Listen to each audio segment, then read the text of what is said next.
నవ్వించేవాడి జీవితాన్ని గురించి చప్పట్లు కొట్టేవాడికి అనవసరం అంటారు కదా. మీకు అనవసరం, మీకు మేము నవ్వించాలి. ఎన్ని తిప్పలు పడి నవ్విస్తామంటానికి comedy comes from the zenith point of tragedy. Zenith point, బాగా భయంకరమైనటువంటి ట్రాజడీ నుంచి కామెడీ వస్తుందని చెప్తారు. అది ఎందుకంటే ఇదిగో ఇలాంటి కష్టాలని మాకు అనవసరమైన, నువ్వు నవ్వించు, మాకు నవ్వాలి. నువ్వేం పడితే మాకెందుకు, నువ్వు రైల్లో టికెట్ లేకపోతే మాకెందుకు, ఉంటే మాకెందుకు. కామెడీ ఏం చేస్తున్నాడు? మామూలుగా మాకున్నటువంటి మొహాలు అంతంత మాత్రం.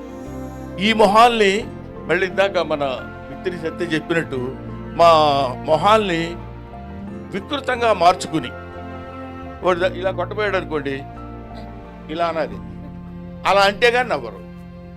అలా నవ్వటం కోసం 24 గంటలు ప్రయత్నం చేసి రిహార్సల్ చేసుకుని కష్టపడి తీసుకొచ్చి మిమ్మల్ని నవ్వించడానికే మా ఏడుపంతా.